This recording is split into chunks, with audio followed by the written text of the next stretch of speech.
Olá, esse é o nosso terceiro vídeo do minicurso Negacionismo e Revisionismo Histórico na série Brasil, a Última Cruzada, em que eu pretendo discutir com vocês as eventuais implicações de uma história do tempo presente, ainda pensando em termos um pouco mais metodológicos.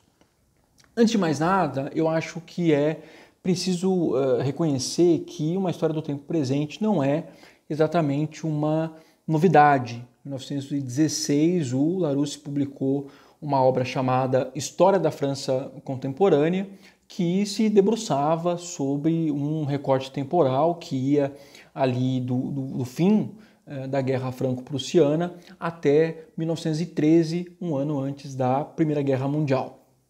Mas, por outro lado, foi só a partir do final dos anos 70 e principalmente 80 que foram surgindo algumas iniciativas com o objetivo de dar um passo atrás e discutir mesmo o que significa lidar com essa história no gerúndio, como diz o Pedro Henrique Eurico Rodrigues, num artigo muito interessante que eu linko aqui embaixo para quem se interessar. É um balanço muito legal dessas iniciativas, inclusive no Brasil, e cheio de apontamentos importantes sobre o fazer historiográfico nessas circunstâncias. Está num artigo do Rodolfo Fiorucci, que eu também coloco como referência, e como está disponível online, vale a pena dar uma olhada, né? Uma das obras que o Fiorucci usa no texto é a que eu referencio aqui no minicurso, que é a coletânea Questões para a História do Presente, organizada e também escrita pela Agnès Chauveau e o Philippe Tétart, publicada no Brasil pela editora Edusc. É sobretudo a partir dela e de algumas inquietações minhas também, claro, que eu organizei mais ou menos aqui essas considerações, né? Bom, primeiro eu acho que é preciso entender que, como tudo na história e na própria historiografia, a própria história do tempo presente é, no fim das contas, um objeto do seu tempo. O fim dos anos 80, que é tratado como um momento particularmente importante para a história do tempo presente, é um período de transformações políticas, sociais, econômicas e também tecnológicas que tornam as coisas muito diferentes no mundo, né? Então a gente tem a queda do Muro de Berlim, a gente tem um desenvolvimento muito intenso das tecnologias de informação, a gente tem um processo de intensificação da abertura das fronteiras e dos mercados no auge daquilo que se chama de globalização, isso dentre tantas outras coisas.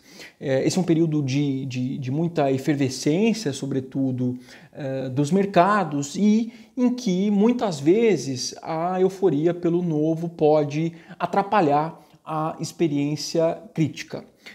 Para o Nicolau Shevchenko, e eu o cito, sendo assim, sentindo-nos incapazes de prever, resistir ou entender o rumo que as coisas tomam, tendemos a adotar a tradicional estratégia de relaxar e gozar.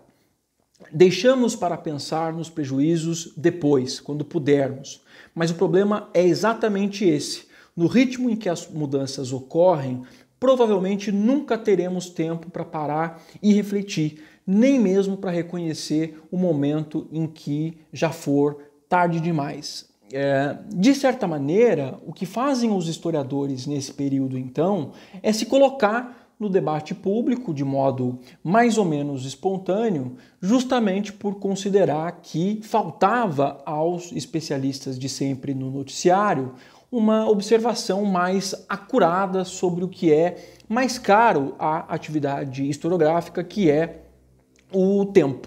Nas palavras do Jean-François Sirinelli, quando o tempo no qual ele ele no caso o historiador, circula, parece acelerar-se, é mais fácil para ele do que para muitos outros cidadãos recolocar os ciclos curtos da história imediata no meio termo das temporalidades mais estruturais e, portanto, mais estáveis.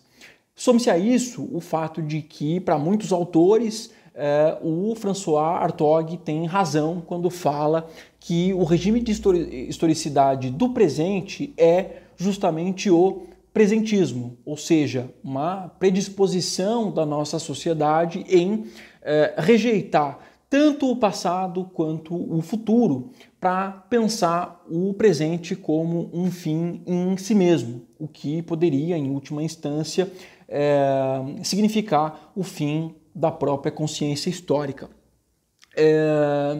Agora, eu acho que é possível pensar, né, numa série de vantagens e desvantagens, ou pensando em outros termos, potencialidades e desafios, né, de uma história do tempo presente, né? Para tornar o papo mais fluente, eu não vou falar de uma coisa primeiro e depois outra, né? Acho que dá para seguir contrabalanceando. Enfim, em primeiro lugar, eu acho que está muito claro que existe um risco muito grande de transformar o que era para ser uma história do tempo presente em qualquer outra coisa que não história, né?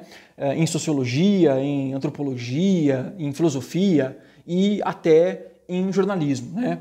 Daí a importância de escolher bem o que fazer com esse passado.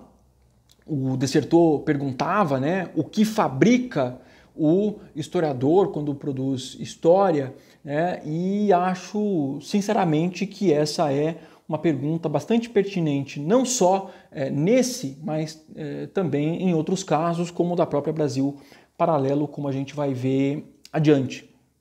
Quer dizer, se eu tomo uma iniciativa como essa iniciativa de história pública, né, e a única coisa que eu consigo fazer é corrigir as imprecisões factuais dela, ok, eu acho que eu tenho aí um trabalho importante para a sociedade, mas que muito se afasta daquilo que a gente entende por fazer história. Então, eu acho que tudo depende muito do tratamento que você, né, você decide dar para a sua fonte, das leituras que você faz para interpretá-las, né, e do distanciamento que você estabelece em relação a elas. Distanciamento que é bom não confundir com uma certa pretensão de objetividade, claro, né? O que evidentemente não exclui a óbvia necessidade de atentar para o rigor metodológico. Eu digo isso, inclusive, porque esse também é um dos grandes problemas da história do tempo presente. É lógico que toda a história tem motivações e produz implicações políticas, mas sendo esse objeto seu contemporâneo, é mais lógico ainda que o risco de você fazer não uma história engajada, porque até aí tudo bem, mas uma história com graves problemas éticos é muito grande.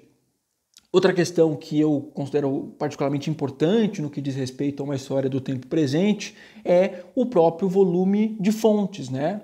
A princípio, essa é evidentemente uma vantagem.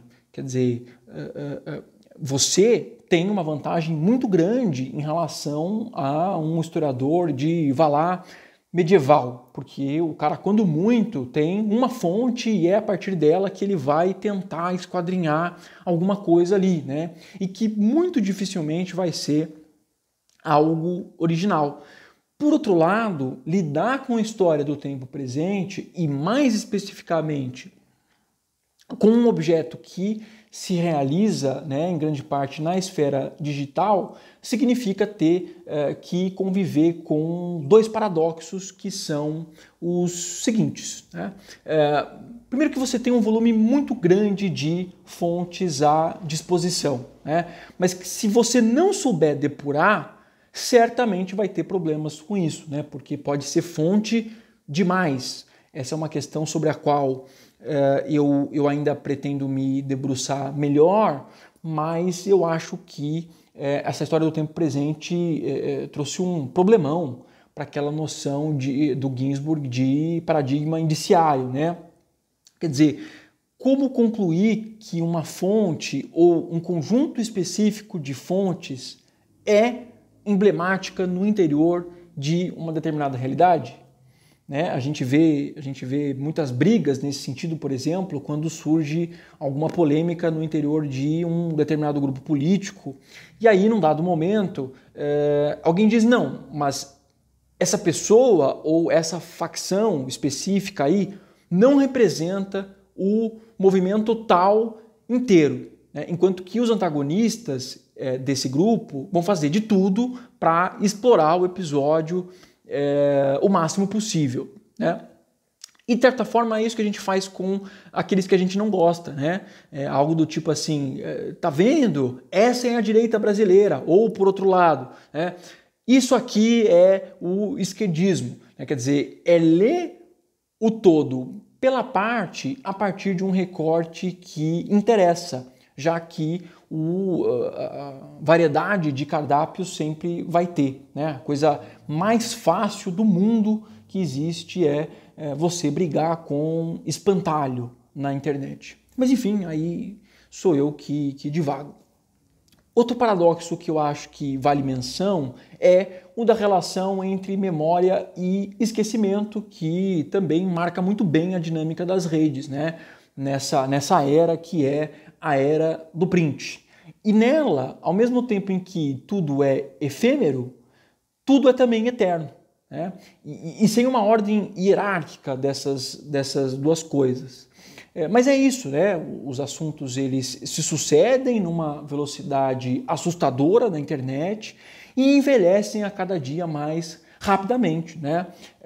Mais determinados excertos dele podem continuar vindo à tona conforme os mais variados interesses. É claro que esse é um exemplo meramente ilustrativo e leve, mas toda vez que surge uma conversa sobre intervenção estatal na economia e imprimir dinheiro, como agora, por exemplo, na pandemia, surge o print daquele célebre diálogo do Nicolas e do Vitor no Orkut, em que um deles pergunta, né, por que um país ele não sana a dívida externa dele imprimindo dinheiro, né? Vá onde for, o print está lá. Né?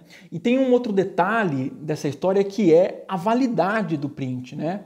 Quer dizer, para processar alguém pelo que esse alguém disse na internet, você precisa ir num cartório, pagar por uma ata notarial e só aí ingressar com a ação comprovando que aquele comentário de fato foi feito. E na pesquisa histórica? Né? E aí pensando na questão do acesso a esse material, também há muitas dúvidas, né? Porque tem a fartura de fontes, sim, mas também tem uma fragilidade que não se pode ignorar. Quer dizer, muitos desses arquivos, eles acabam desaparecendo abruptamente, às vezes por vontade do próprio usuário, às vezes por violação às regras das plataformas e às vezes por determinação judicial. Durante os inquéritos das fake news e dos atos antidemocráticos, por exemplo, os bolsonaristas correram para excluir coisa como 2 ou 3 mil vídeos do YouTube, né? Segundo o YouTube, né, embora a exclusão não seja automática, em algum momento ela vai ser definitiva e aí não tem muito o que fazer. Então, para a justiça acessar esse material, teria que ser através de, sei lá, busca, apreensão, mandado, né, para a perícia. Mas aí baseado em que indícios, né? Então tem bastante coisa para a gente pensar não apenas como historiadores, mas como cidadãos nesse processo. Enfim, questões aí para uma história do tempo presente. Como eu comentei no primeiro vídeo, tem um minicurso específico sobre a história do tempo presente, é do Pedro Carvalho Oliveira, né, o minicurso número 3, né? Eu, se fosse vocês, me inscrevia enquanto é tempo, né? E se for depois é torcer para o conteúdo continuar disponível para acesso. Mas no mais é isso, eu acho que com esse recorte deu para eu dividir um pouco com vocês, né, algumas das minhas inquietações sobre o tema. Né? No próximo vídeo eu volto para falar sobre revisionismo e negacionismo. Até!